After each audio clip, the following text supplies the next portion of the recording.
right, here we go, wrestling fans. This is the one we've all been waiting for.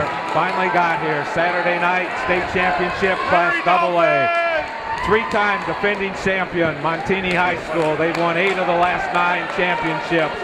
They come in with a record of 25 wins and 6 losses. Their opponent, Crystal Lake, coached by Justin Lear, 23-2. They were second last year, third the year before. Their only losses each year was to Montini High School. Danny, we're going to start at 215 pounds. What do we have coming out there for us? The first matchup is going to be two-time state champion Austin Marsden, a senior from Crystal Lake Central. He's going to be going against freshman Edgar Buwana from Montini. These guys met at the state tournament last week, and I believe Marsden picked up the fall. So obviously Crystal Lake starting off with one of their better kids, expecting to get a big win here for themselves. Yep, this is once there's been some speculation that maybe they bump Hera up to 215 and have Marsden try and beat Ferraro at 285, but it didn't happen for us. No, there's a couple ways you can look at that. If you bump Hera up, you start with your 2 best kids, hopefully getting wins.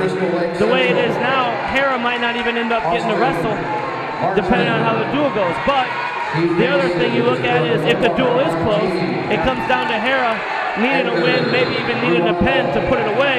You're pretty comfortable with him being able to do that there. So Marsden picks up a takedown here at the edge of the mat. And again, Ruano has to stay off his back. More than anything right now, he's got to not get to his back and give up a fall. That's the one thing Marsden is, we found throughout the course of the year. He's a pinner. And it's going to be real important, I think, for Crystal Lake to have a chance. He's got to get him a fall here to get this thing started. And he knows that. He's a senior. You know, he's part of their program. He's going to work real hard to get that pen.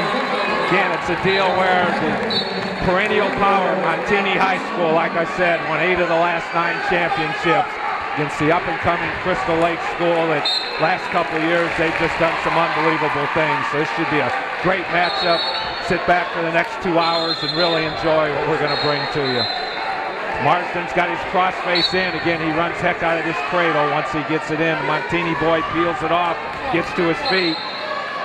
So working hard here. Over on the other mat, we have Sycamore and Lamont. They're going for 3rd place, not to slight either one of those programs.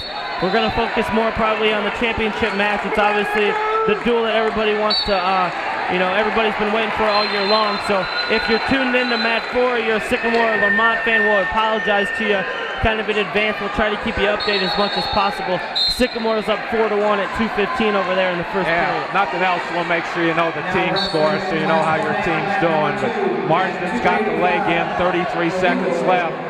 And Marsden's kind of showing a different side of himself today, at least. He can't work that crossface curl against everybody. He's throwing legs to a power half. He's been really successful with that. It's kind of nice. He's got multiple things he can do on top and be dangerous. So here he's working it. Ruano's in power half buried if he can turn him with it. He's got him over. We're inside 10 seconds though. He's buried right now. There it is. There's the pin to get him started. Again, heck of a start. Obviously, there's been speculation about Hera bumping up, but Marsden gets him off to a great start. Their state champion. Now Montini's throwing out one of their state champions, Ross Ferraro, kind of to counter what Marsden just did. Let's see if Ferraro can go out there and get himself some bonus points too. And that's the most emotion I've seen Marsden show, and all the times he actually clapped a couple of times. Usually he's so low-key, and that was really neat. So they've got that 6-0 lead, and now we'll go to heavyweight. And if this Crystal Lake kid can stay off his back, he's gonna do wonders for them as a team. Looks like he's a smaller heavyweight, Dan, maybe a 215-pounder. They're moving up. He weighs in at 215, and again, he can't beat Marsden, but this is obviously some strategy here. Yeah, his goal is basically to come out here and take Ferraro 6 minutes and see what he can do. Yep, he's quicker. Ferraro's used to being the quicker guy on the mat. You know, maybe this kid, I believe his name is Ryan Hines. He's a senior. So they're throwing him out there saying, look, you just got to go out there and take this 6 minutes, see what you can do. One thing we've talked about, Dan, all year long when thinking about this is the preparation these teams do as far as scouting reports. And like we talked about earlier, Coach D from Montini does a great job of preparing their kids, moving them around and getting the matchups. Then Israel does a great job of motivating them once they get in the big matchups. So we'll see what happens with this one as far as Montini. And then like we talked about Crystal Lake, their kids just do things so hard, looking for the pins consistently. Let's see what Ferraro's strategy is here. Usually against the bigger, slower guys, he's kind of patient, waits it out, explodes every once in a while. But against the smaller guy, let's see if he can use his quickness still. We're inside a minute, still no score here at the heavyweight match. There's the blast double. He had to bail out because it wasn't there. A lot of hand fighting by the boy from Crystal Lake. You got to figure this Crystal Lake kid has to wrestle Marsden and Hare every day in practice, so he's used to people his size as far as being able to do some things with him. And we're down to 30 seconds in the first period, still 0-0.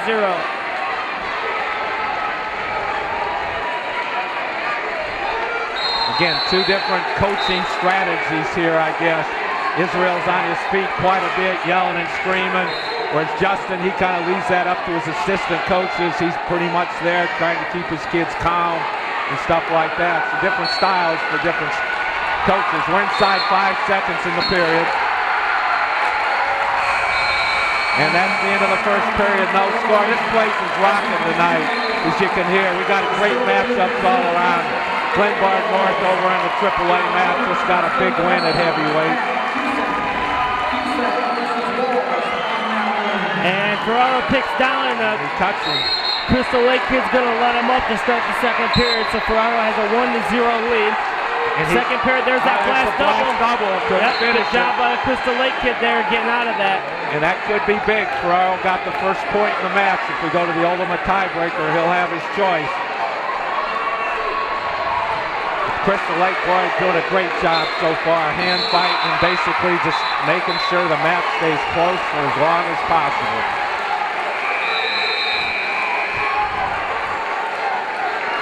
Slide by. Well, he's got to get off his knees. Ferraro's got it. There's a good takedown there. 1:20 to go in the second period. Ferraro lead 3-0. The coaches are telling him to let him up or look at the snake. Kids want no part of it. He is not going to come up off this. See, eventually they'll get a stalemate call or maybe a stall. They're telling him to let him up, go takedowns. Oh, nice foot sweep, but no change. No escape was given, so no takedown was given, but that was a heck of a foot sweep. Hey, we're going to enjoy this as much as you are. If we get a little excited, don't worry about it, because this is a real exceptional bout. There's the cut, so it's 3-1 with 45 seconds left in the second period. Both coaching staffs know what's at stake here, obviously. They've both been playing on this all year long. The match last double, he's in it, he's got him on his back. And there's going to be the pin right there. Yeah. So again, Ferraro steps up for his team, gets a huge pin for them at heavyweight. And again, both coaches have this written out probably 300 times, different ways this dual meet can end up. And the Crystal Lake boy tried to, instead of just giving him the blast double, looked like he tried to lateral drop and just didn't work for him. He couldn't get there. So that ties us at 6-6, and will now go to 103. Again, some interesting strategy. Crystal Lake decided to keep Hera at 89, which means he's going to be the last guy out for the dual meet. If Montini can do it correctly, they sew it up before Hera even gets a chance to step on the mat. It'd be great to see maybe Montini having a 5-point lead going into 89 to see if he can get the thing to win. I think Crystal Lake would take their chances. I was going to say, if they got that close, it'd make it a great finish. That's got to be part of their game plan right now. This is a big match here. Tommy Pulowski, a sophomore from Montini, against Kyle Fugel, who is a freshman from Crystal Lake. They're both state qualifiers. I believe Pulowski placed in the top 4 last weekend in the state tournament. Montini, boy, hit that pretty carry. Their kids do quite a bit. They haven't given points yet. Fugel's trying to fight through it. It could be a pin here if he doesn't bail out in a hurry. There's the 2. There's the takedown. He's got a belly out. He can't get his arm out, I don't think, Dan. I think he's trapped. There he goes. He bellies out, no back points. 2-0. It's 6-6 in the dual meet. Over there on mat 4 for third place, it looks like Koppel from Sycamore is up 13-8 at 215 pounds. Montini boy riding tough. He leads 2-0. Minute left, first period.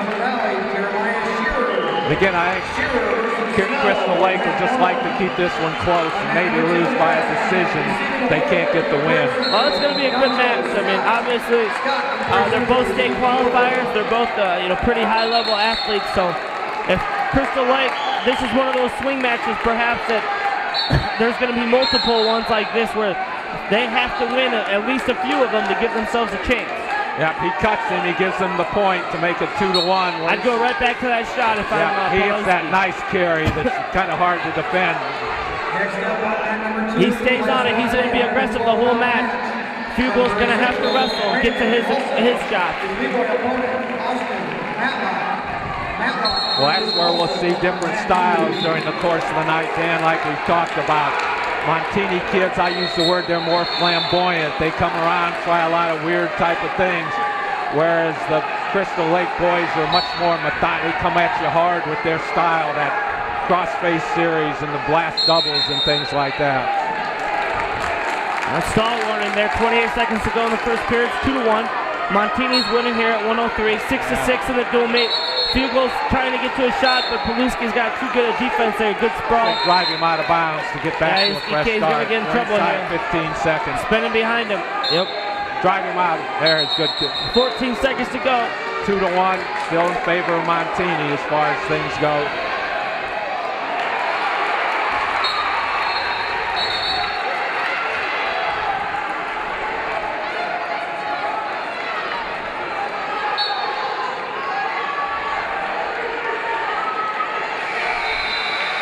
The boy from Crystal Lake did a pretty nice job. Earlier he got called for stalling, for backing up. And right away after he got the stalling call, he started moving forward. So he's got to be real careful as far as making sure he tries to circle. And they cut him to start the second period here, so it's 2-2. Problem with circling too much is that opens up that carry for him if you circle into it. So we'll see what happens. 2-2, start of the second period. Little slide by action. Again, he cannot back up like that consistently. The referee's going to hit him for stalling again. I'm surprised Fugel's not being a little bit more aggressive here. It's a 2-2 match. He needs to be confident and get to his shots a little bit better. It's not there for him, Dan. I don't think he can go underneath him at this time. He's got to get him out of position a little bit better. But you're right, the boy from Montini's really forcing the action on him. Regardless of what he's doing, Fugel can't back up. See how he takes his first step back? He's got to stay in the little orange.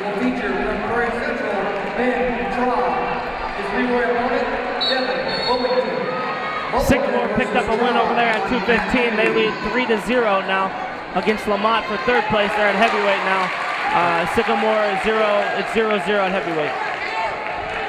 Fugel doing a nice job. Oh, there's a slide by. They got to be out of bounds. No, out of bounds. Did a real nice job. Had that front headlock and shucked it by, but didn't score. We're a minute and 6 left. Second period, 2-2 at 103 pounds. Yeah, Fugel's got to find something here. There's a shot. He's got to suck that leg in. Not going to be strong. He's going to be in trouble here. He's got to hustle. Paluski's looking to score, and now they're in the middle of the mat. He's still got the leg. Yeah, he needs to keep it up by his head, or he's going to give up the 2. He's still got the leg, but Paluski's trying to step over. There's a takedown. 40 seconds left, 4-2 in favor of Montini.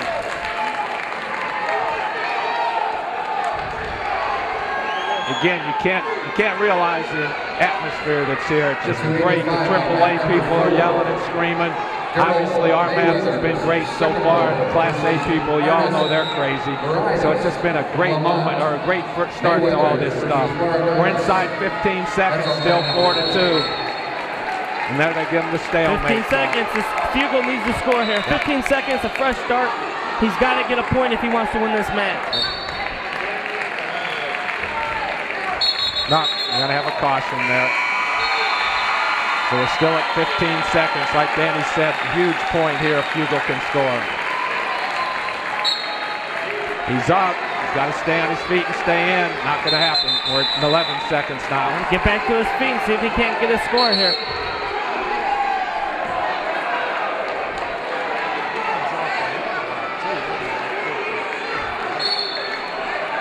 Nope, second caution. Montini's kid just got to relax. He's starting to get a little flustered. That's 2 cautions on him now. He's got to be able to ride him out or not get a second. Third caution is going to cost him a point, is what I'm telling you.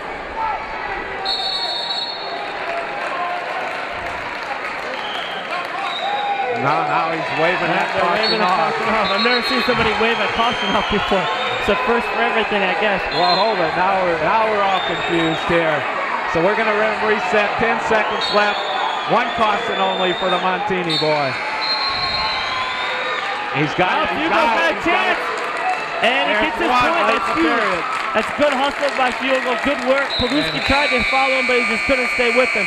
That's a big point to get there. Now he's got to see if he can't work on top. I think he's going to take neutral. There you go. Yeah, you do not want to go underneath some of these kids from Crystal Lake Central. That's where the reputation helps them so much as a school. They know, people know you don't want to go underneath them, so he takes neutral. Paluski, I just don't see how Fugle's going to take him down. He's got to get something going here. He's got to circle better. But yeah, you're right. 4-3, minute and 50 seconds left. Fugle's done a great job so far staying in this match with him. Again, he just can't beat his head. No. If you can't beat a guy's head, you're never going to get to his legs unless you start getting some angles. Well, look where Montini boy's got that hit. Perfect position for his carry if he can just get the hit. Yeah, he tried to hip in there for a throw, not going to get it. They go out of bounds. There's the stall call. That's a tough call. Consistently back up. It's a tough call because the Paluski kid just keeps his head down and runs right at you. There's not a whole lot you can do. Now he kind of lost his poise. Fugle's starting to get frustrated. He has to keep his poise. He's still in this match. A takedown ties it, and then he's on top where he's the best position. Hips. And the toe was out. He's going to get the takedown. That makes it kind of a tough call there. The toe stepped out, stepped back in, they still give him the takedown. Fugle needs to create a flurry. They're going to cut him. Smart idea. Do not stay on the mat with these kids. 7-4, minute and 14 seconds left, third period. Montini with the lead. Duels tied at 6-6. See, if Fugle cannot get in his best position, he's real good on top. He hasn't been on top this whole match, so Paluski's definitely wrestling his match, keeping it where he wants to be. Well, we're inside a minute to go. And I just don't see anything opening up for the boy from Crystal Lake. He just can't get his head where he needs to.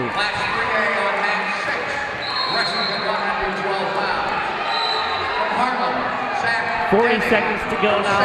Still 7-4. Another half-hearted attempt there at the leg. Just not there. He can't get to where he wants to. It makes it hard for him. There he tried to snap the head. Now he's got him in a position where if he could use his hand to get the front headlock on, but we get a stalemate. 27 seconds left. Pretty much has to throw him now. And there's a decent shot. Again, he gets to the leg, but he's not going to be able to finish it. He's got his hands locked now, though. 15 seconds He's at least going to give himself a chance. He's got a good grip on that leg. He's got to come up with it. Paluski's got too good defense. Not going to do him any good. Not enough time left. 7-4. We're inside 5 seconds. It's a big win for Montini. 7-4 win. And it's going to be 9-6 now in the team score. And again, we got Crystal Lake. After 112, they go a couple weight classes where they have some guys that are not their better kids, so they have to start creating some action here, start getting points on the board. They're not going to be favored in this match. It's going to be Kevon Powell from Montini. He's going to be against Mike Zelasco, who's a freshman from Crystal Lake. Kevon Powell was second in the state last weekend at 112. Zelasco was fourth at 112. And watching Powell, he's an exciting wrestler to watch. He flies around and does a lot of things and is willing to flop around just because he's so athletic. He gets in trouble and he's able to get himself off of his back and things. So here we are at 112, 9-6 like Danny said. Zelasco went on a good shot there right away. Real deep shot. Got the leg up in the air. Trying to step over that leg. He's got to really work hard. Powell's good in this position. Yep, he's got to walk him, got to get him moving with him. You're going to call potentially dangerous if they're not careful. Knees twisted off the bat, isn't it? Yeah, he's hanging in there. It is potentially dangerous. Ref call. gave him every chance to try and score with it and finally had to break it. That was a good call. You don't want Paul to get on his offense. No, you got Velasco had a good idea there, getting to his legs. It's a good shot by Paul. This is where he's tough. He's good on his finishes. Goes for a cradle. Not going to get it, but he gets the 2 on the edge. Yeah, he bailed out. Crystal Lake boy got real smart and bailed out. He's going to let him up. Again, Montini kids want to go on their feet. They feel that they're better on their feet than the Crystal Lake kids. Velasco dives in on a not a very good shot. Powell spins behind him, a takedown. So 4-1, lets him up 4-2. Yeah, like we saw Powell earlier, he's dangerous on his feet as far as turning you off the takedown. He's not real good on the mat, so look for him to try and spend a lot of time on his feet.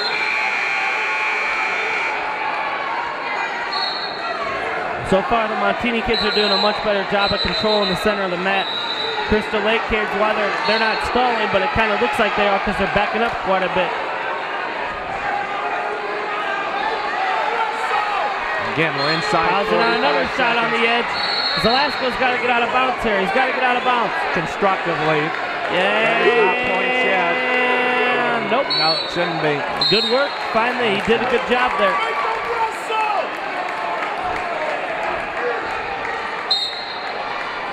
Yeah, like Danny said, so far. There's another good shot by Velasco. He's got to be able to finish this. Yeah. His head's got to come up. He's got to run at him. Just drive real hard with his hips. Kyle's got a pretty deep whizzer in there, and again, potentially dangerous. Yeah. He's twisting that knee a little. He's got to finish quickly. Crystal Lake coaches are just screaming at their boy to shoot because they know they can't stop Powell's shots. He's got to work though, 10 seconds. He can't give up a point here. Powell looks at the clock, so he knows when he needs to get. There goes that. 5 seconds. That front headlock to that cradle situation. That's going to hurt him there. Takedown with 4 seconds to go in the period. It's never good. 6-2 lead after the first period. Powell will defer. And Crystal Lake boy will go down. I'm sure he's going to cut him. So, yeah, it'll be 6-3.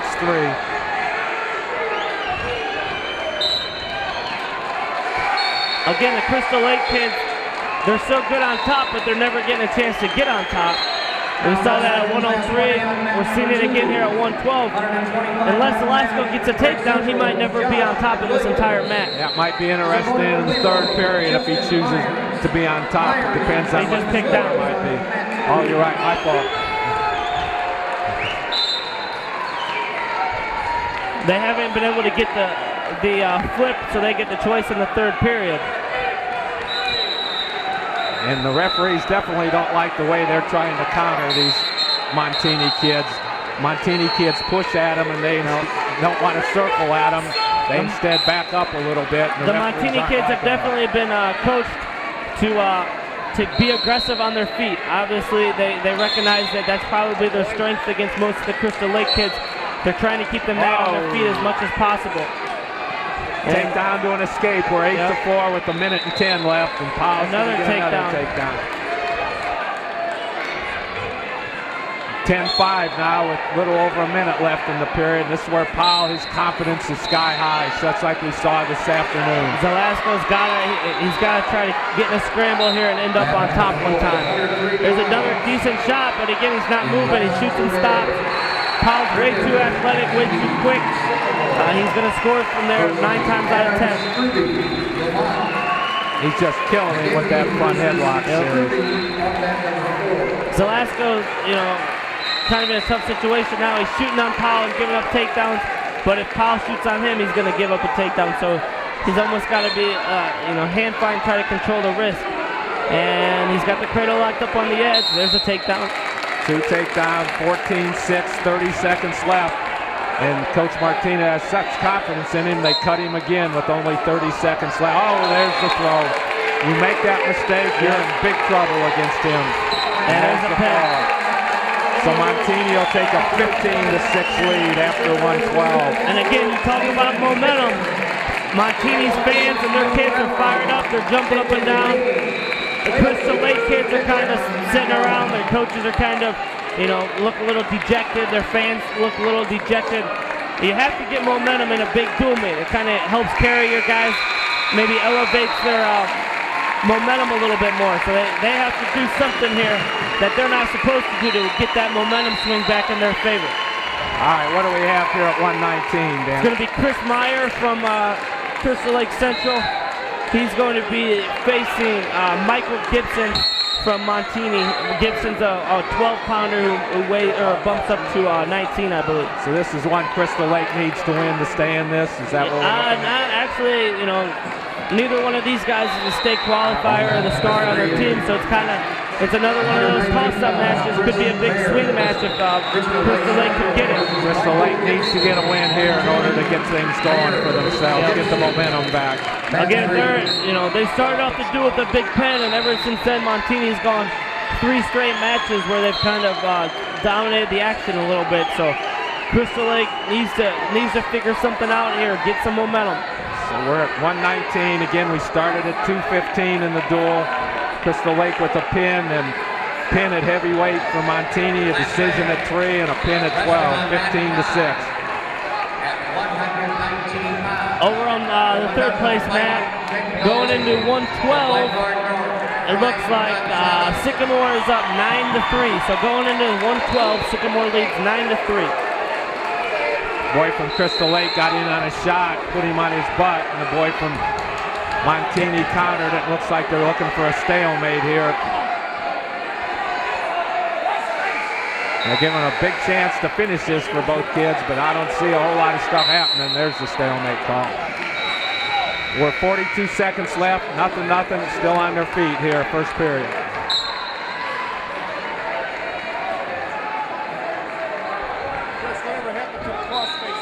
Again, you kind of look at, Montini's kids are still fired up. Crystal Lake kids kind of got their heads down over there. They're not out of this duel yet. It's only been, 4 matches? Yeah, they kind of got to pick themselves up and, get back into this duel meet. No margin for error for them from here on out. They got to start getting some wins.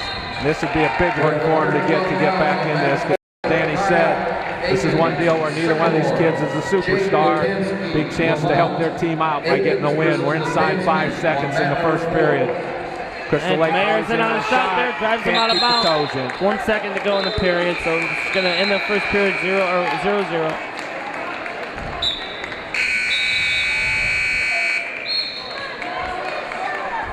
Crystal Lake gets the flip, they pick down. So again, we'll take down just in case they go to the ultimate tiebreaker. He would get choice, assuming he scores first here.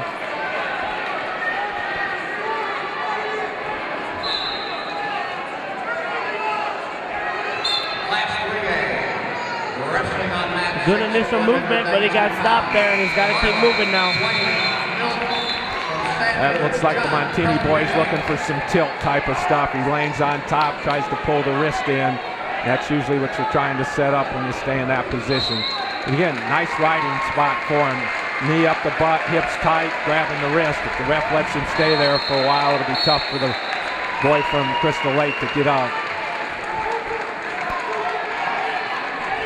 Got him in the tip spot again.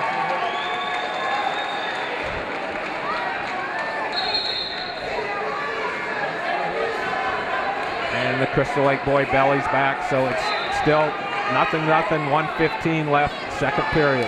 Your next match in Class 1 is on mat number 2 is at 130 pounds. Features Gray Central's. He's just got to lift that leg if he can get his hips under him, give him some leverage, but it's going to stalemate. 1:02 to go in the second period. He's got to keep working. He's got a minute to get away. He needs to get moving on the whistle. Once this Montini kid gets him flat, he struggles quite a bit. So we'll see if he can get his hips moving on the whistle and get himself out. He's at least to a tripod spot. Leg comes in. He's got the leg caught, it looks like, with his hand. Just got to pop his hips out, maybe come on the head one time. 45 seconds left, second period. Montini boys really doing a nice job on top. Gets another stalemate call. Good calls by the referee here. Letting them move around, but once they get in the spot where nobody can do anything, he breaks them and lets them get a fresh start. So.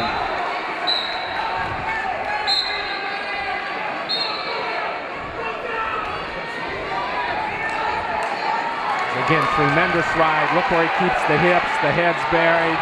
Makes it real hard for someone to get away. Now he's warning the bottom boy for stalling. He's got 25 seconds. Good ride by the Montini kid. He stepped off to the side so that he doesn't get hit for the stalling. Now jumps back on the legs. We're inside 15 seconds, second period. Oh, and he's getting a Looking kick for that tilt tilt. here. 5 seconds to go.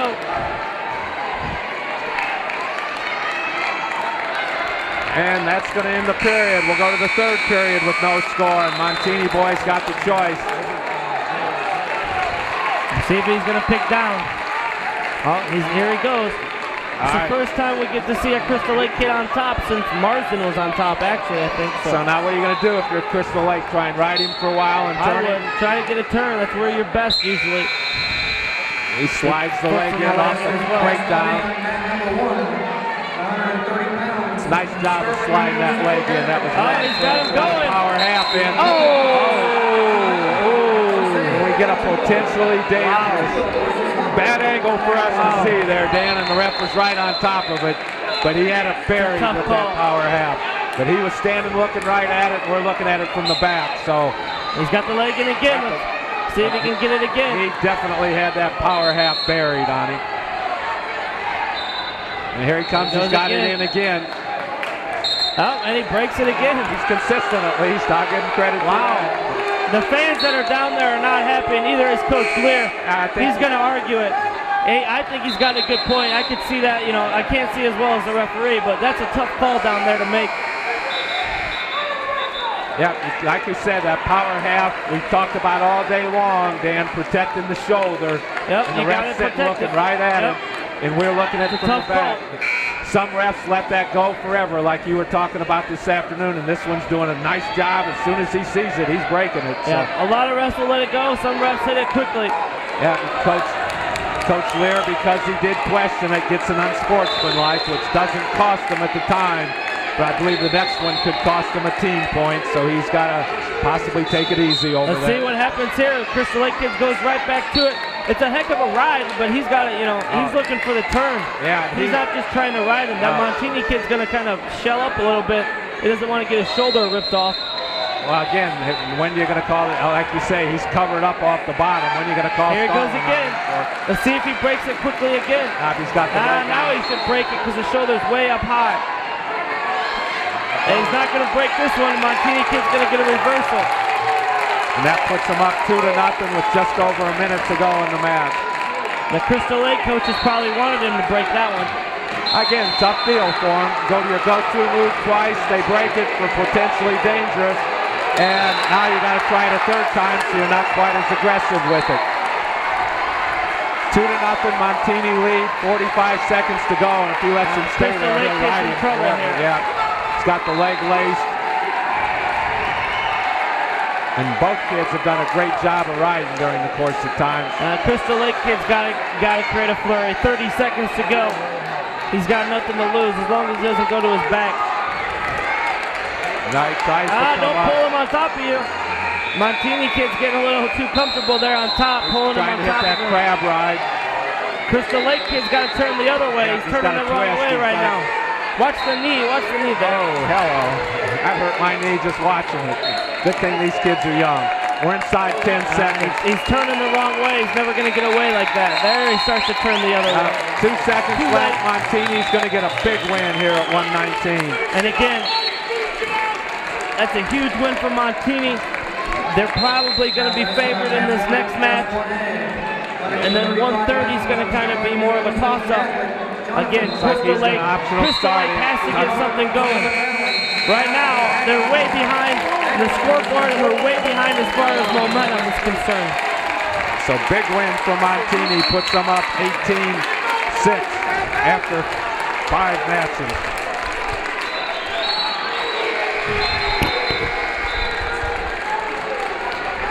And now we'll go to 125. What do we have coming out here for the two schools? It's going to be Michael Sepke from Montini. He's a sophomore. He's going to be going against Trace Parlberg, a junior from Crystal Lake. And we saw Sepke in the semis. He was a machine on his feet, Danny. He did a great job. So this will be another one. Montini, probably a favorite. Yeah, he's definitely the favorite here.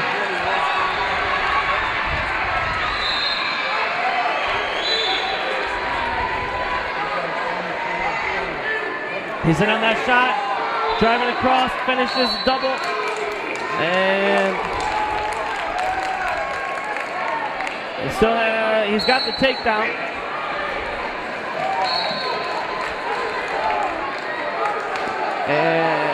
Yep, Sepke's in Parlberg tight gets still. back to his shot, or back to his feet, and gets the escape. Nah, hasn't scored it yet.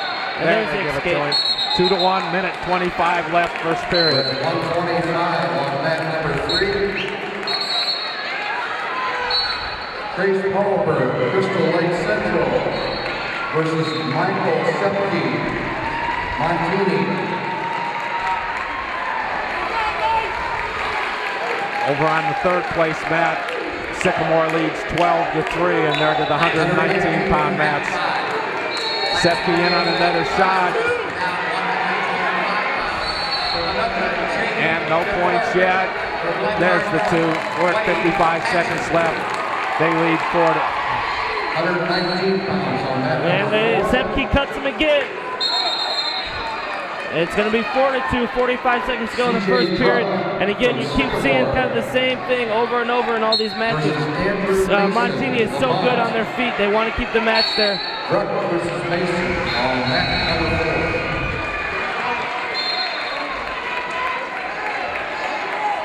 4. Sepke in on another shot.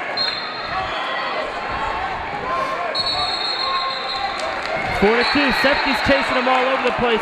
Crystal Lake Parlberg's got to be careful. He's going to get hit for a stall call. The referees are kind of trying to make a point of it. If you're not aggressive, you're backing up, they're going to hit you.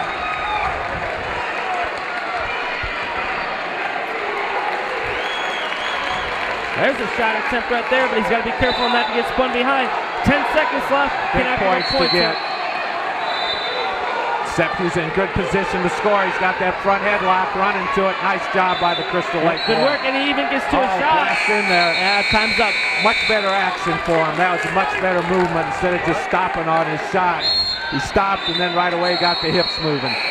So Crystal Lake will take bottom. Sepke's going to cut him. Make it 4-3. 18-6 here in the dual meet for the championship match, mat 3. On mat 4, Sycamore is winning 12-3 at 119 pounds. Where they also lead 2-1. Sepke in on that single leg again, another takedown.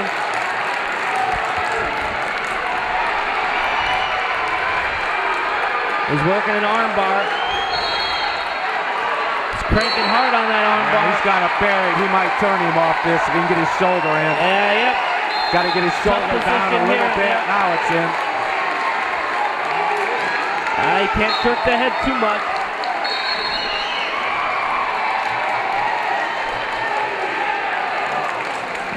Good job by Parlberg fighting off his back. But Sepke takes a 9-3 lead, and again, now he's got to be hungry for more points and bonus points. Yeah, he's had a good tournament today so far. I don't know what happened to him in the sectional. You said he finished 4th. He got 4th. He was winning, I believe he was winning in the third period and got reversed or taken down late, maybe even to his back, and then he lost in overtime. So kind of a tough situation for him there individually, but he's bounced back really today and looked really sharp. Yes, he has, and he leads 9-3 with 50 seconds left. He's got that cheap tilt on him. Couldn't get the shoulder down though. Now that's a nice move off that. Off the cheap tilt, the kid bellied up, and he right away come back the other way and tried to drive him over.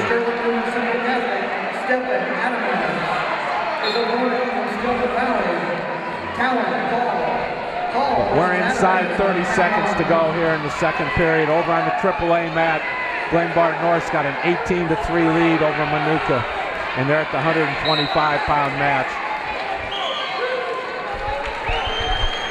In the A mat, I think Sterling Newman's got the lead, 27-16, and they're at 140.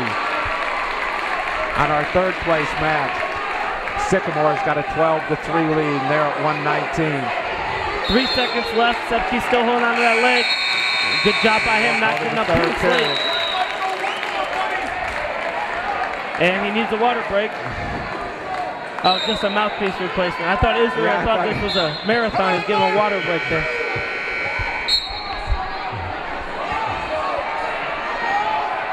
Sepke chooses neutral. It's 9-3. He's got the lead and takes him back down to make it 11-3. And looks like we got an injury there. Yeah, right away the boy landed and he just didn't move real quick. I don't know if he banged his head or what the story is. But it'll be 11-3 with 1:50 left in the third period if he comes back up. But he looks dinged down there on the bottom.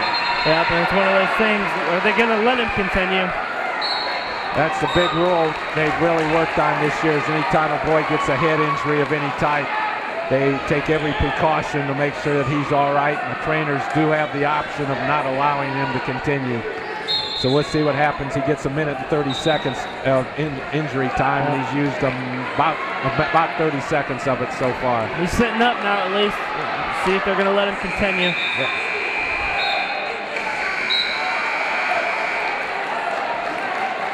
So as a recap, we're at 125 pounds. We started at 215. Crystal Lake won the first one. Montini's won the next four to take an 18-6 lead in the dual meet. But as we talked about, Crystal Lake still has plenty of bullets in their weapons there, so they're still in this match. They just got to get a win here pretty quick. They're dying for a win here. It doesn't look like they're going to get one at 25. At 30, it's going to be, looking ahead here, it's going to be Clayton Letzo, who's a junior and finished 4th at 130 in the state tournament. He's going to be going against Chris Garcia, a freshman from Montini, who was 4th at 125. So another battle here, and again, it's going to be one of those matches where a swing match possibly, and Crystal Lake really needs one here. Okay, we're ready to go. We'll go 7 seconds. No, they haven't taken the injury time off. I'm sorry. Got an 11-3 score. He's going to cut him, I think. Yeah, they're having some trouble with the clock for us here. 1:50 left in the third period is what it should be. There we go. Now we're set and ready to go. Sepke's got 11-3 lead. 1:50 left third period. He cuts in to make it 11-4. He's going to get back to those shots. Oh, he's a machine. Yep, He there he shoots goes like again. this. Very impressive to watch. Parlberg doing a good job. Whizzering out. Sepke just keeps getting him on his hips and eventually he scores with it. He's going to cut him again. They're going to break it for the headgear fix here. So it's going to be 13-5. And again, you can't see the coaches on the sidelines based on the camera, but Israel's up the whole time talking to his Montini kids, trying to motivate them. And they seem to respond real well when he's up there yelling and screaming at them, Dan. Yeah, you know, he's a motivator. He gets all these kids believe in him. He does a lot for them. He believes in them. He gets them to believe in themselves. And when he tells them to do something, he tells them with so much confidence that they go out and try it with a lot of confidence as well. So 13-5, 109 remaining. And again, there's a reason why they won 8 of the last 9 state championships. Coach Bukowski did a great job of instilling this in the kids, and Israel's just kind of reinforced it this year for them. So they're looking real sharp right now. Sepke back in on that single. We're inside Parlberg fighting it. Nice job by Sepke. Slide by. And again, Parlberg fighting it pretty well. Oh, watch the throw. Yeah, Parlberg, you know, I don't know if he wants to try to throw it again to his back. Didn't want to be there. 2 takedown. He's got a belly out. No back points. 15-5. Sepke's got that forearm locked up. We'll see if he tries to drive him over. And again, we talked about this earlier, but Montini, the perennial power AA, Lombard North, year in and year out, it's one of the classic AAA programs. It's never won a state title, and they're in position down there. They've got an 18-3 lead. So Coach Hahn and his staff really got their kids ready to go here. Hopefully, we'll see how things work out down there for them. Sepke's going to write him out, it looks like, so he's going to get the major decision. Oh, he almost gets back points, but it's going to be 15-5. Montini's going to lead 22-6 after 125, heading into 130. And again, we keep saying it, but Crystal Lake is in dire need of a big win. Almost down to the point where these are must-wins for them in certain situations. They're going to win all the close ones. This is a huge one. Both these kids come in with some solid credentials. Boy from Montini's credentials basically are at 125, so he's moving up a weight class. So this is one Crystal Lake really needs to kind of clashing styles here because Parlberg shorter and squattier. He's powerful. Garcia has more length. He's more smooth as a technician. Parlberg getting on a good shot there. He's got to step over. Over on mat 4, we have Malecki from Lamont wrestling Kerwin from Sycamore. Malecki's a state qualifier at 125. Kerwin was a state qualifier last year at 119. On that number 3, we're at 130 pounds. Takedown here for Crystal Lake. They lead 2-0 here in a huge match for him. He's looking to get his crossface in. Again, Garcia's tough. You know, he comes on real strong later in matches. Yeah, the boy from Crystal Lake's got to turn it into a mat match where they spend a lot of time in this kind of position if he's going to have any success. Though he did take him down with a nice shot. You got to be careful tripod in there so he doesn't lock up that far side cradle. We're inside a shot by Garcia there. Yeah, over on mat 3, you're watching Kerwin wrestle the last match of his high school career. He's had a great career over there for the Sycamore. Yep, he's in on that deep single leg. It's kind of his go-to move, looking to turn the corner. He's one of my favorite high school wrestlers just because I've gotten to know him personally pretty well over the last 6-7 years. He's a real good kid, hard worker. So it's nice to see him finishing out his career here, getting 3 matches today after kind of a disappointing individual section. Boy from Montini's in on a shot. Crystal Lake boy, nice job. Nice reshot. Really nice job. Just has to hook the legs. And Garcia's doing a good job of scrambling, but he can't go to his back. He's got to be careful. And there's a 1 count. Lift the leg. No, another 1 count. Oh, he got to 2 that time. There's some back points. Yep. Nice job by the referee. He stayed real patient, stayed in there. 20 seconds, see if he can get more with this leg turn. He's got to pop that elbow. He gave him the 2 so he could get it again if he can twist it. Here he goes, yep. There's more back points. Big time points for Crystal Lake here. They need some momentum. Lutzow's definitely giving it to him here. Yeah, real nice sequence. 9-1 to end the first period. Now he's got to keep building on that lead. Get even more bonus points for his kids and for his team. As good as I thought Montini's boy was on his feet here, this kid's taking it to him with that blast double a couple times. He's more powerful than the Montini kid. Seems to be a lot stronger physically. So now see what we're explaining here. They're going to take away the 2 near fall originally, saying it was the same sequence. So instead of being 9-1, it's going to be 7-1. I've seen a caution taken away today, and now I've seen near fall taken away. Kind of an interesting situation, but he's probably right, so it's probably a good Because we remarked he still had the leg laced and he was staying in there with it. He never broke the hold. Yeah, so that's probably a good call. 7-1. Montini boy chased the bottom, which kind of surprised me there, Dan. Of course, he had been getting beat up on his feet. He's best on his feet, but he hasn't been able to do much there. So, but again, it puts Crystal Lake in their favorite position, up there working their crossface series.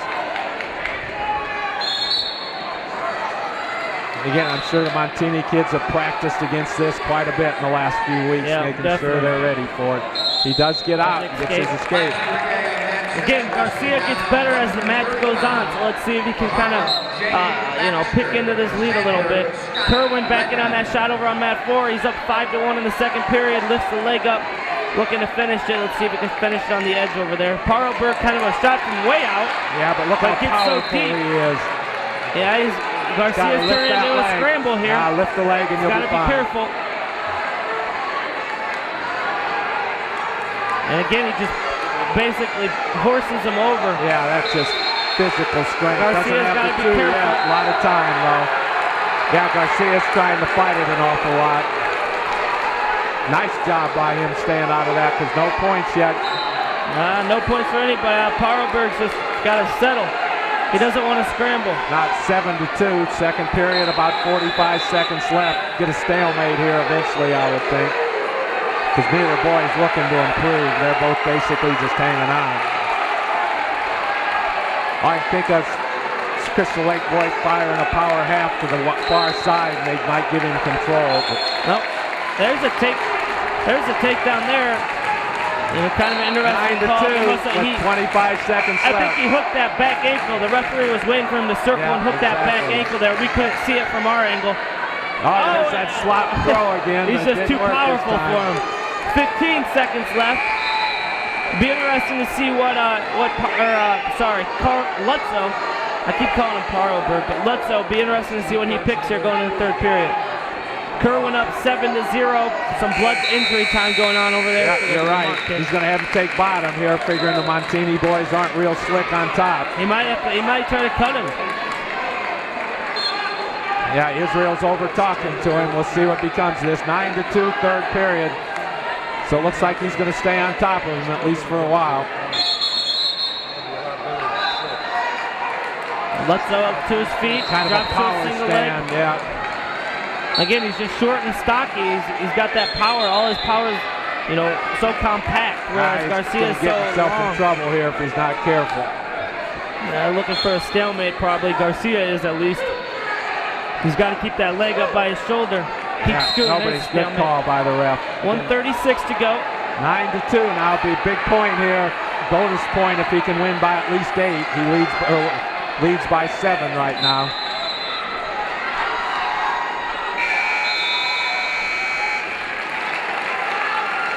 Now he's in a tripod position. They take away the tripod with the corkscrew. He's doing a heck of a job riding him right now. Oh, there's the one. Bailed out.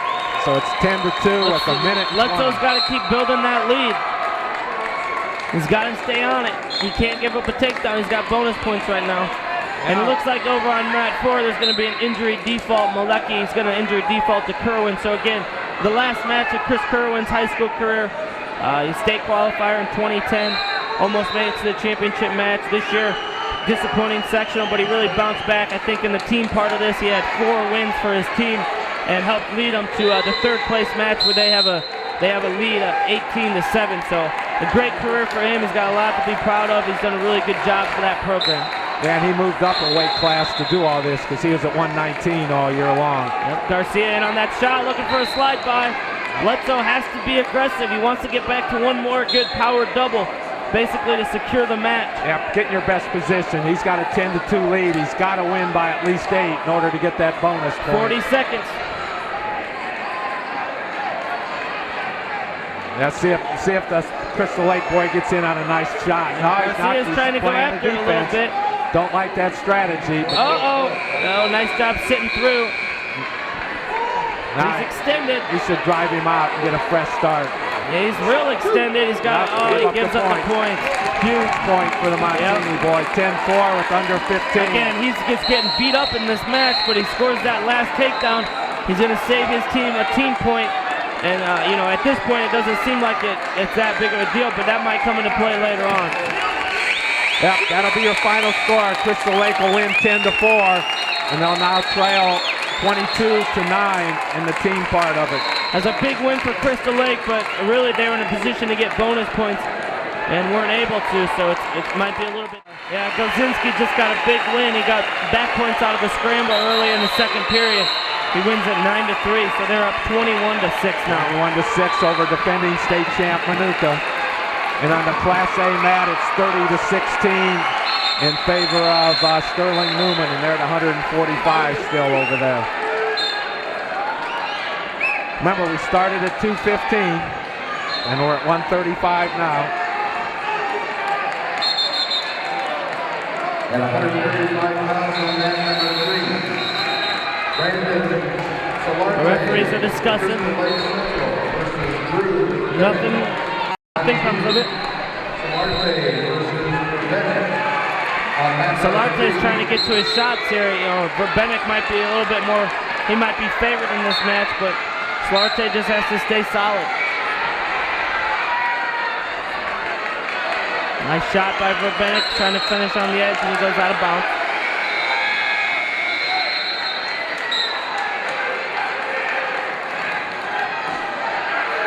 And Solarte's in on a shot, and they go out of bounds. Both guys have gotten in on some decent shots. First 30 seconds, both times they've gone out of bounds. And there's Verbenek in on a nice little dump off of a high crotch there and gets the takedown. A minute 15 to go here in the first period. He leads 2-0. Montini up 22-9. They're in the championship match. Again, we're at 135, and we still got a lot of great possible matchups coming up. Crystal Lake will have 3 state champions and a runner-up coming up in their lineup. And Montini will have 2 state champs and a runner-up in theirs, so we could see some potentially great matches. At this point, Crystal Lake just has to be hoping and praying that somehow it gets to Hera at 89 with any chance of them to win. They got to take their chances there, but it's not looking good for them right now unless they start pulling some minor upsets. Yeah, they got to get things going for themselves. But they're sitting with Yauk, Fugel, and Kielbasa in the next 3 weight classes, assuming they take it that way. Yeah, it'll be interesting to see. Again, you look at matchups. Crystal Lake.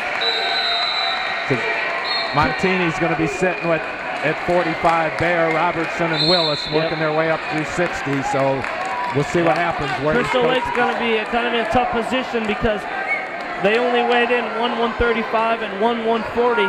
So Yauk's Montini's not very good at, not real strong at 140, but like you said, Jauk is almost frozen there. He can't go anywhere, so it's going to be a tough position for them. They're going to have to send one of their better kids against one of Montini's worst starters. So. Again, that sometimes is where lack of depth can hurt you a little bit. But we're 7-1 here. The Montini boy leads late in the first period. In order for Crystal Lake to get in this, they're going to get back in this, they're going to have to get some upsets. You know, you got to figure Yauk's going to be looking for the fall. Crystal Lake's going to have to win at 40, or 45, 52, and maybe even at 160, they might have to upset Willis to give themselves a chance to win. So, again, it's a big hill to climb here, but we'll see if Crystal Lake's kids are capable of doing it. I'd have liked their chances a lot better if they could have moved Yauk up to 45, had him and Bear, Fugel and Robertson, and Kielbasa and Willis all things, but that's not going to be able to happen, like you said, because they didn't weigh in the extra 40-pounder. They must not have a quality person there. They trail here 7-1 with 1:43 left, second period. And again, 22-9 is the dual score. And after this match, we'll have 7 more matches to go. There's a nice reshot there. Montini kid, he's up 9-1. So again, he's building his lead, looking to get bonus points here. And he's going to cut him. Well, they're just so comfortable on their feet, wrestling this kind of competition, and they're more than willing to let him up with the confidence that they can just shoot and take him down. And I know we've talked with Coach Bukowski and Israel about this. Their kids really just train so hard at using their hips and upper body strength on their takedown. He's getting back points off of this takedown. Yeah, he's going to end up teching him, I think, off the whole thing. If he doesn't get the pin, because he's got him locked up. Got to get to his belly. Can't give up the pin here.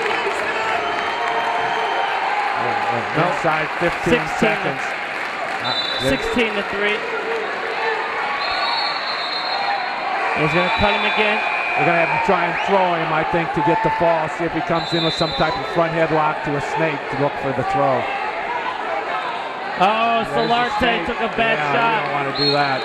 Gets hit with a headlock. 30 seconds to go. He's on the edge. Oh, no. He's got to circle out. He's got to come off his back one time here. And he does. So he gets a tech. It's going to be 27-9. 27-9. Lombard Montini leads in the state championship match here. They're heading into 140 pounds. The dual meet started at 215. 6 matches left. 6 to go. And again, Crystal Lake is crunch time. They better start winning. They got to win 5 of them to hang in there. So pressure's all on now. And they're going to run into 2 state champs plus Robertson, who's as good as any state champ around. So they're going to have to get things done real quick. And again, the way it's looking right now, it doesn't even look like Crystal Lake's going to get to use Gage Hera, their undefeated state champ at 189. That'd be the last weight class. If they can keep it within 6 points going into that match, you know, they might have a chance. I don't know how the tiebreaker would work out. I've been figuring the tiebreakers here, and right now they're gonna struggle. They'll win the tiebreaker, I believe, assuming it gets that far. But we'll see what happens. Again, Yauk's out here wrestling Sullivan. He's got to be looking for bonus points. Yauk, if he could get him a pin, that might get him a little more excited over there to go through things. And Sycamore wins over at 130. They take a 21-7 lead heading into 135. Yauk with a good, there's his move right there for the pin. Yep. That's all over. Yep. Oh, he keeps fighting off his back. And put him to his side. Wow. That was tremendous courage. Talked way too soon. Boy, he had it buried, Danny, and he just That's what he's been doing ever since all year long when I've watched him. He gets that little head arm and puts it behind his head and runs that half. But heck of a job by Sullivan to get off his back. It's 4-2, and now Sullivan's got him flat and he's working. And he's on his feet. He's got a nice switch. Real nice switch. So it's a 6-2 lead. Yeah, he's going to go back to it here. Yeah, see if he can stop it twice.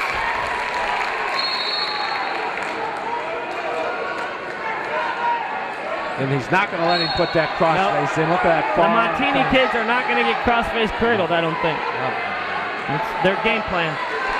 Again, we can say that, but these kids are still very good at it. He changes off that head lever. See if he can't lay flat. You don't want to lay flat here.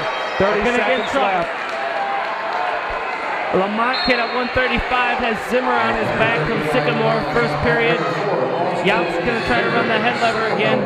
Oh, instead he nice pushes the elbow off. He got above the elbow, perfectly legal.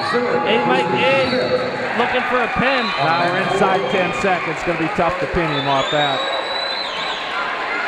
Gets the 3 near fall. 9-2 lead. Buzzer's going to sound here.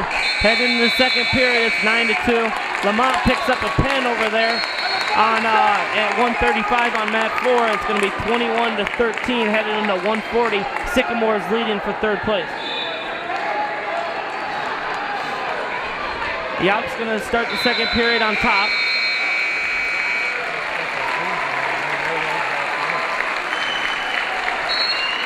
What a great evening of wrestling we've seen tonight. Great day all day, but these finals are just unbelievable. Carroll Stream down there's got a 21-10 lead over Manuka. In Class A, Newman looks like they're winning 30-20, and they're at 152. Yeah, so they're a little bit farther. And here goes Yaup with the same move again. Yeah, but he's got to get a pin. Yeah, he's getting back points, but I don't know if he's... Oh, and he switches off. Almost had it. So yeah, he's going to get his 3. 12-2. Tough to pin him with that tilt off that elbow trap. And a lot of time, 12-2, second period, about 1 minute and 30 left.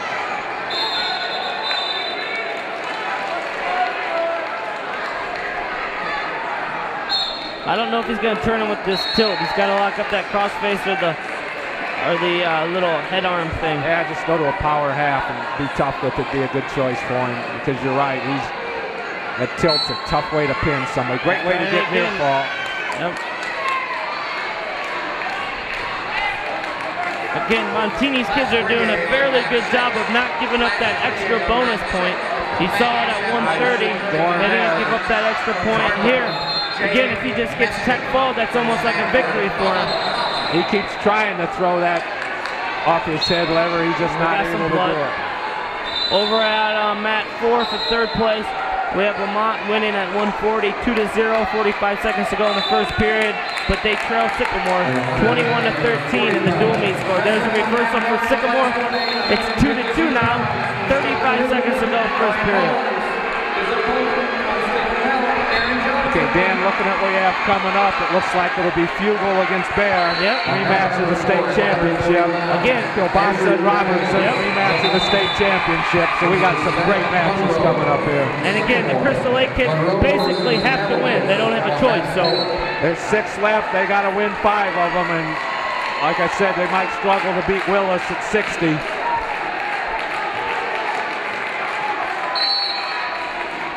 So again, 14-2 lead.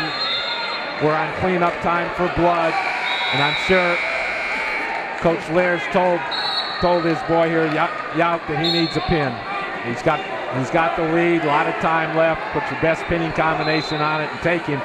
One more time, it's going to be it, because if he comes off his back with a 3-pointer, it's going to be a tech ball. Wrestling at 140 pounds from Manuka, Leo from Lombard, Brian. And again, with the delay now, Montini's coaches are asking about that tilt he's using where he's hooking the elbow. But if he locks it up on the elbow, it's illegal, but he's locking it above it to keep it straight. So I think it's a good move from where we're sitting. Brian Roberts versus Pritchett on mat 2.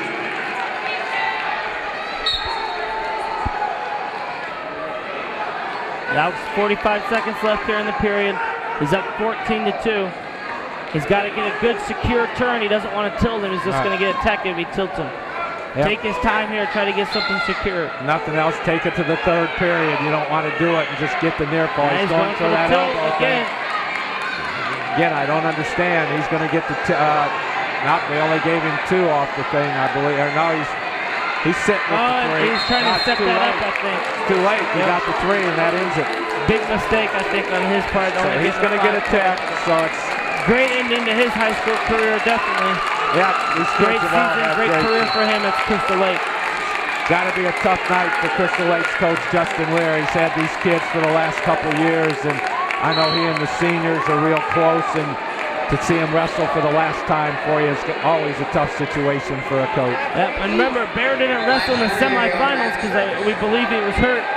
He wrestled in that first round, didn't wrestle in the semis, so he beat Hugo last weekend for the state championship at 145. If that injury is going to, hamper his movement in this match, perhaps Hugo can close that gap a little bit.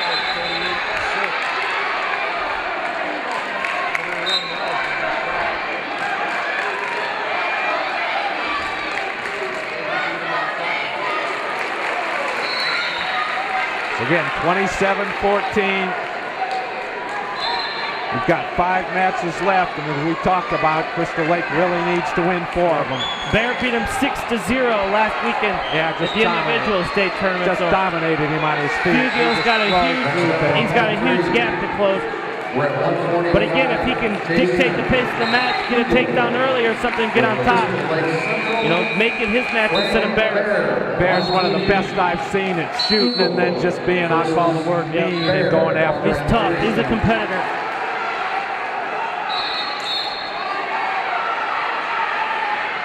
Good double underhook there, but Bear drops his head. Got his head underneath.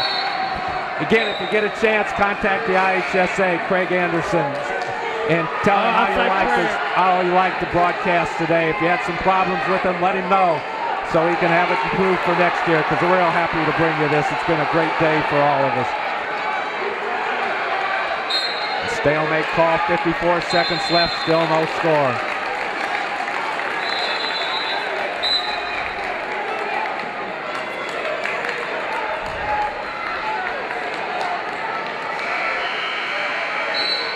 And we're inside 45 seconds. Bear seems a little bit tentative, Dan. Last week he really went after him. And again, he's got that shoulder wrapped up. I don't remember him ever wearing that shoulder wrap before, so perhaps he messed up his shoulder a little bit this week or this morning or something like that, slowing him down a little bit. Yep, I've seen those braces on before, and I know they hamper what you try and do. So we're inside 30 seconds, still no score. Rematch of the state title a week ago tonight down in Champaign. As Danny said, Bear beat Hugo by a score of 6-0. We're inside 15 seconds. And there's a shot. And he can't really commit to that shot, it doesn't seem. He can't use that left arm he's got wrapped up, so it's kind of hampered him a little bit as far as his shots are concerned. He's trying to tough it out for his team. We'll go to the second period here. So he's still fine right in the match. He does defer, though. It's kind of surprising because usually you want to take bottom there to give yourself that little time. He probably didn't want to pick bottom against Fugle unless he has to. Yeah, so. good call. Kind of an interesting call. It seems weird, but... Yeah, we've been there before, so I understand what he's doing on it.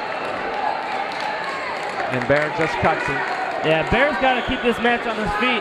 He doesn't want to go to the mat with Fugle. He's done a pretty good job of that, but he's got to maybe commit a little bit more to those shots. A lot of time left. Maybe he'll just one time try and win the match and see what happens. A lot of time. 1:42 period, 1-0 Fugle lead. His opponent from Stone Valley, Zach Patterson. It's Patterson versus Hammer on mat 1. On mat number 2 in Class 1A. Wrestling from Bray Central. And good Russian tie there. Good job by Bear getting out. 120. Johnson versus Hostelton on mat 2. Sycamore leads 25-13 going into the 145-pound match. They got Austin Colton heading out there against the Lamont kid, so Austin's a sophomore, pretty explosive. This is where Sycamore gets strong, so that they got a good lead and they're starting to get to some of their better kids, so they got to be liking their camp. That's just a picturesque move. We're inside a minute here in the championship match. Fugel with the 1-0 lead. Bear hasn't been able to get anything going on his feet yet. It'll be interesting if this period ends 1-0. Will Bear pick? Oh, he's not going to have to. There you go. Nice. He's going to get it back points, maybe even. Nope, no back points. Fugel needs to score. 40 seconds. Fugel's got to score. He's got to get out and get that point to get it even going in the third. He's up. He's on his feet. He's got to hustle. Bear's tough from down here. He's just such a competitor with that grip. But Fugel's got it. Don't step over that. Straight match, and it's not going to work. He snakes it. Oh boy! All over. Yeah, that's going to do it right there. That was. They went in a scramble position, and those Montini kids run that snake so well. Yep. Big win for Frank Bear.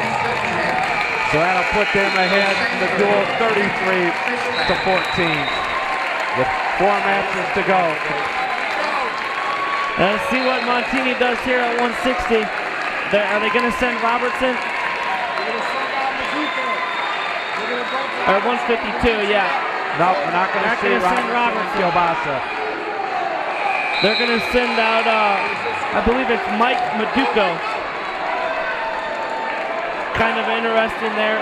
Now what they're saying, Dan, is, okay, we have confidence Robertson can beat this guy, but let's take the sure thing. Let's move Robertson to 60, Willis to 71. You got to beat both them. Put our 2 best guys, and you come out and beat us. And they really don't have. They'll be against Crystal Lakes. Nobody that's really exceptional for them. Maduko's only a freshman, so he's kind of up against a pretty tall order here. Kielbasa with an early takedown. He's taking one for the team, I think. 33-14 is our duel. On that number 3, we're 152. Joey Kielbasa from Crystal Lake Central versus Michael Maduko from Montini. That's Kielbasa versus. Of course, if I remember right, wasn't this boy the one in the Marmion duel who did such a nice job of staying off his back to win him that duel early in the year? He's well trained in that then. Well, that's his job right now. His job's basically to make sure Kielbasa doesn't pin him. Kielbasa's going to run that power half eventually and put a lot of pressure on him. Glenbard North leads down there 25-10 at 145, so it looks like they might get that elusive state title that they've been chasing for so many years. Though Manuka defending state champs, I'm not going to count them out after last year. There's his crossface cradle. Maduka's in trouble here. He's fighting it off, but Kielbasa's got it tight, and there's the pin. 33-20, and again, another great career ending. We had Frankie Bear's career ending at 145. Terrific career for Montini. Joey Kielbasa, a great career for Crystal Lake Central, 3-time state champion. Kind of the heart and soul of their program the last 3 years. Well, now we're going to see Robertson come out for the last time for Montini. Again, what a classy kid he's been throughout the course of his career. This senior class in Illinois is one of the better senior classes in the country, I think. Wow. You know, we're seeing a lot of them ending their days, or ending their careers here today. You know, Frankie Bear, again, a state champion, multiple times state finalist. If Montini wins today, that would be 4 straight, and Bear was a part of all 4 of those, so he's had a terrific career. And again, what Kielbasa has done for that program at Crystal Lake Central, you know, he's helped those kids kind of rally around him and his work ethic, and their coaches could kind of build their team around what he's done. Well, a win here by Robertson would ice it for him. With only 2 weight classes to go, it put them 16 ahead. And what better place to have your fate than Robertson? Yeah. I mean, state champ a couple different times, state finalist, I believe, all 4 years. 2-time state champ. In Class 2A, Frank Abatua from Crystal Lake Central. There's that. Oh, outside carry. Abatua's got him on his back. He's not getting back points yet. Hit him with a wonderful kick. Almost needs to step over. That just needs to drive real hard. Step to his left one time. Oh, He's got him on his back. Wow. He's got the 3 back points. He's got a 5-0 lead now. And again, Robertson, he's not done. You might see a good comeback here, at least a good attempt at a comeback, because he's never going to give up. Didn't lose his poise, stayed in it. Got to give the kid from Crystal Lake credit. He didn't go out there and be afraid or anything. He came he's back in on the shot. He's taking it to Robertson a little bit right now. At least you got to watch that knee.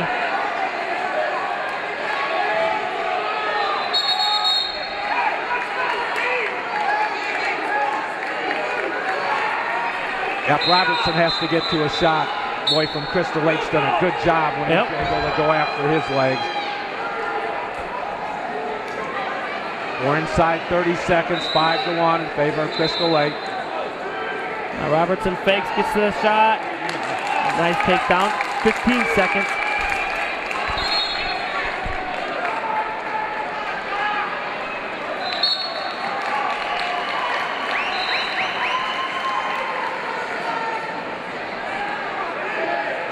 And we're going to end the period with a 5-3 lead in favor of Crystal Lake here at 160 pounds. Sterling Central Catholic, R.J. Troy. His opponent from Sterling Valley, Jose Ramos. Ramos versus Troy on mat 1. In the Class A championship, looks like Sterling Newman's got an 8-point lead. And they're at 171, so yeah, and the Newman boys got him on his back over there, so they might be our Class A state champions. 5-3 here at 160. Abitua is on top to start the period. Got him in a crab ride, but Robertson's going to pop that hip out. We get a stalemate call.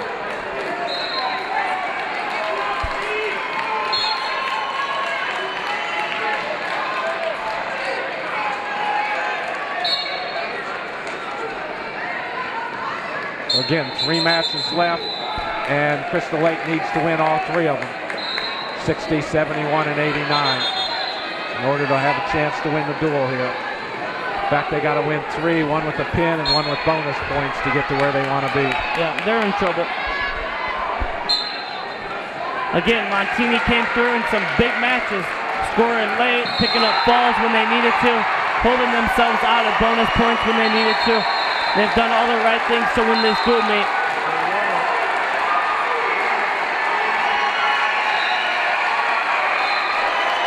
Sterling Newman just won the Class A state championship over there. They've got a 14-point lead with only 1 match to go. Robertson gets escaped, 5-4, 125 to go, second period. Over on mat 4, Austin Colton has got a 10-2 lead. 5 seconds to go in the third period. He's going to get a major decision. Sycamore's going to take a 29-13 lead. So Sycamore is in command down there for third place. We're here with a minute to go, second period. Crystal Lake leads 5-4. Yep, he's doing a good job staying out of Robertson's swing single. Now he's in trouble. He's got to keep moving, doesn't want to sit on those knees. Yeah, Robertson needs to change off, maybe look for his carry, because that single's not there for him. 71 pounds, John Coopersmith. His opponent was Leroy, John Brent versus Coopersmith on mat 2. We're inside 45 seconds, second period, still 5-4. There's that shot again. There's the carry. And he's got a nice little tip off of it. 6-5. Abitua needs to get an escape here. I think he's going to cut him and try and take him down again. I love the way they cut you, but come into that snake right away, so if you come up sloppy, they just hit you with it. With 24 seconds left, 6-6.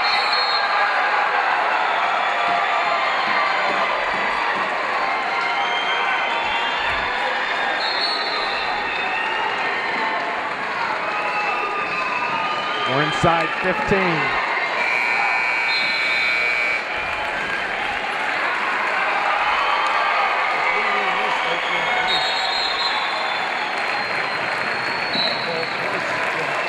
Two seconds left, second period. Lombard North takes a 28-10 lead down on our AAA mat. and they're at 152. So we'll have 4 weight classes left to compete in down there. Robertson's going to cut him. So he'll trail 7-6 going into the third period.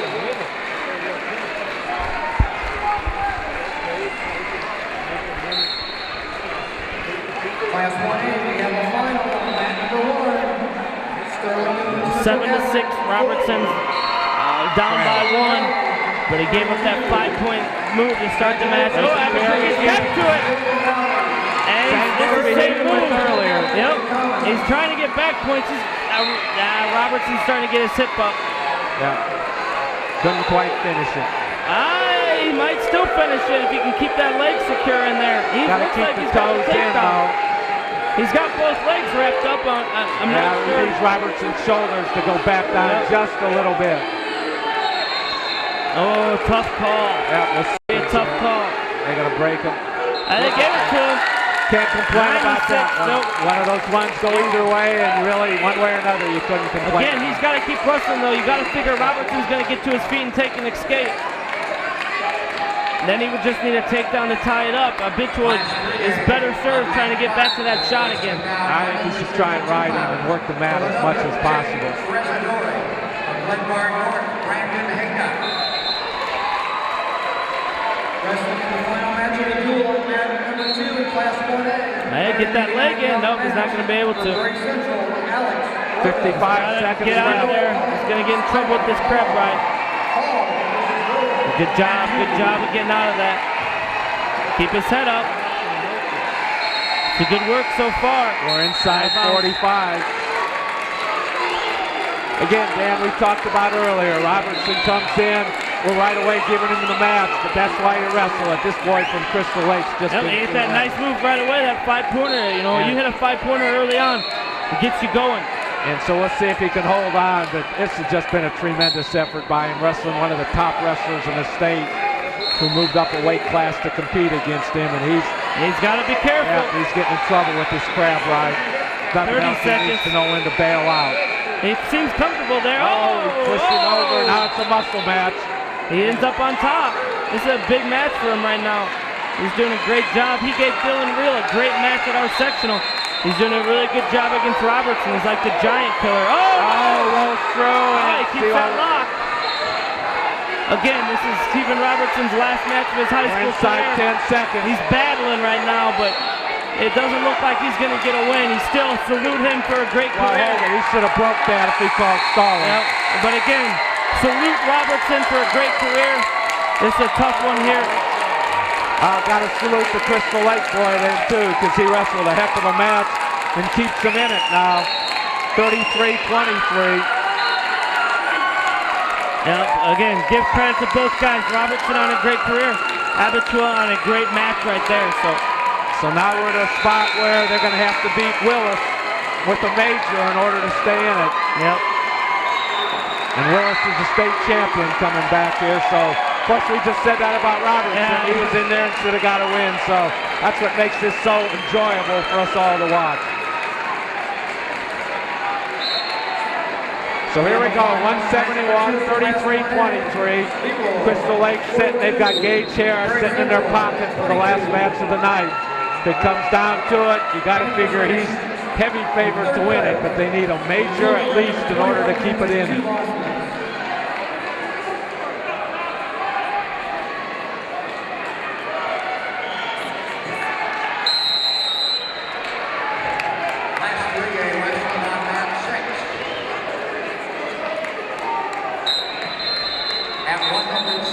Oh, Willis looks dinged here. Must have got hit in the head. Josh Anthony. And wrestling for Sandberg. And he's back up. Kyle Hughes. Again, Dan, the way I'm looking at it, if it would end up tied, it'll go down, I believe, to the most first points scored. And we're not keeping that statistic because all the other ones will be pretty legitimate here as far as things go. Yeah, I mean, again, if the only other one that comes into play, remember Coach Lear got that unsportsmanlike. I don't know if getting warned for the unsportsmanlike would would top that, but we're a long way from that. Yeah, we're definitely a long way from that because you're looking at a state champion here in Willis, and Crystal Lake kid, you know, his credentials aren't that great, so you're basically thinking he'd almost have to catch him. He's gonna have to catch him. Nice double out of bounds. Again, he's almost more likely to pin him than he is to major him, because majoring him, he'd have to build up quite a bit of a lead. You're right. I don't know if I've ever seen Willis get majored. No, it's going to have to be a fall. And Willis is so athletic, you're really going to have to catch him and lock him up pretty hard. So let's see, we've got this one and one match left. Crystal Lake needs a sweep. They need to score at least 10 points to get a tie, 11 to win it. And I believe, based on the criteria we're looking at and guessing with, they're going to lose ties. He's trying here.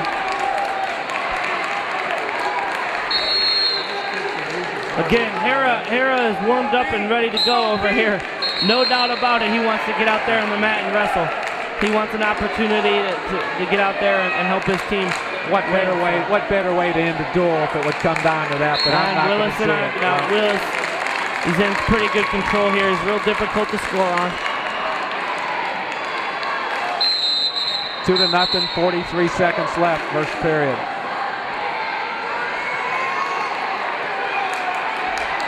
And Sycamore leads 29-13 over there for third place there at 152.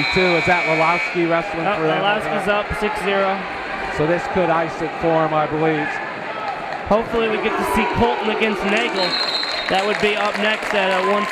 Colton's a state qualifier. Two-time state qualifier. Nagel was second in the state this year at 160. A win here would ice it for Sycamore, so we'll see what they would decide to do, because I believe that'd make it 32-13. Yep. 3 matches left. The most they could score would be 18 to make it 32-31.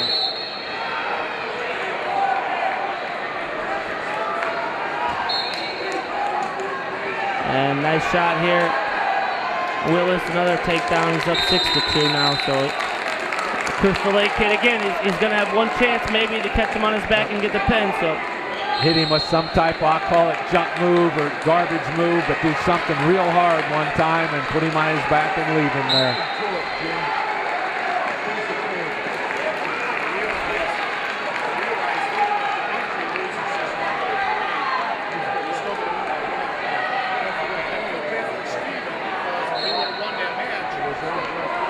It's going to be the end of the first period there. 6-2 Willis. Again, Montini's up by 10, so if Willis wins this match or really just doesn't get pinned, Montini's going to go on to win their 4th straight state title. Lulowski wins down there for Sycamore, 6-0. So Sycamore takes a 32-13 lead with three matches to go, so their lead is insurmountable as well. Unless they do something silly and lose a team point. Lamont's going to send Nagel out there at 160. Let's see if Sycamore sends Colton or Kine. Well, we'll see what happens. You know, if it's me, I forfeit out and take the wins and go from there. But Willis catches him on his back with that snake. He's got him tight. Oh, doing a good job of fighting it off, but it's all there it is. That ends the duel. Let's see if Montini will still send out a guy for Hera to wrestle. 39-23 team score. Willis is another senior going out in style. And Israel's going to finish out sending his boy out there, so we will get to see Gage Hera, defending state champ at 189. And I like that move on Coach Martinez's part. Send your boy out there, let Hera get his moment in glory, and maybe upset him. See what happens here. I think this is Weinel. He's a normal 171 pounder, so he's bumping up. Gives him a chance to wrestle in the state championship too.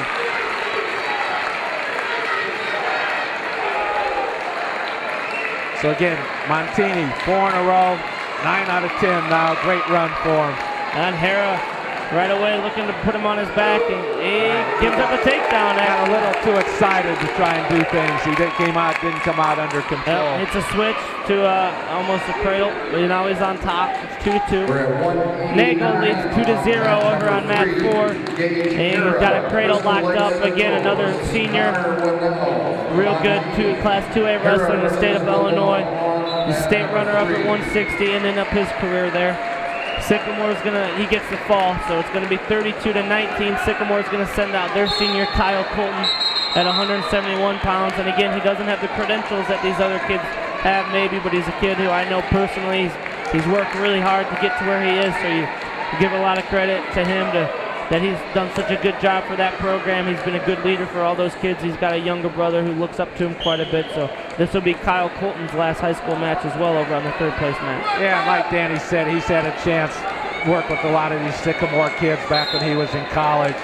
And Chauncey Carrick, their head coach at the time, has done a great job of building it. These kids have come through their grade school system. And now Alex Nelson takes over and kind of got it going in the right spot. They're going to finish third in the state this year. Quite an accomplishment for them.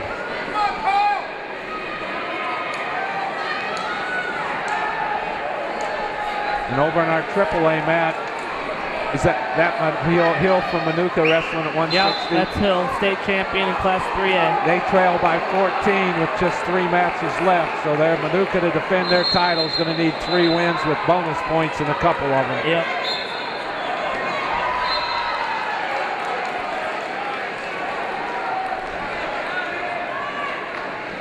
Class 3A on mat 5. Hara's going to be looking for that cross-face cradle again. Let's see if he can lock it up. And wrestling from Lombard North, Dan Fierro.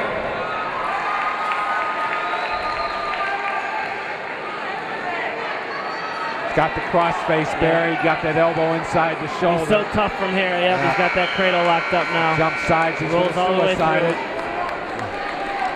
He's got him tight. And there's the fall. It's going to be a final score of 39-29. And again, Montini pulls it out. Their kids got things done when they needed to. Crystal Lake had some opportunities to win matches, and you know what? It just didn't happen for them today. There's still a great season for them. Those seniors for them did a great job with that program. Coach Lear's doing a great job with the program, so hats off to them. But again, Montini just always finds a way to win. You got to give a lot of credit to Coach Martinez, Coach Loera, Coach D, all the coaches down there over there on Montini, even Coach Bukowski for all that he's done for that program. And Colton picks up a fall over on the third place match, so Sycamore is going to take a 38-19 lead head into the last match. Think about what Crystal Lake's accomplished this year, or the last 3 years. State tournament series, only 3 losses, 3 times to Montini, once in the semis, twice in the finals. So it's not something right now I'm sure the kids appreciate. In the long run, they'll look back and say, gee, this was a great deal for us. But yeah, had a great day working with you here today. Hopefully you enjoyed it. Like I said, give the IHSA a call, email them, tell them what you liked about our presentation. Maybe tell them some things we need to work on to improve it for next year. It's been a great day for us. Hopefully you enjoyed it as much as we did. Thanks a lot.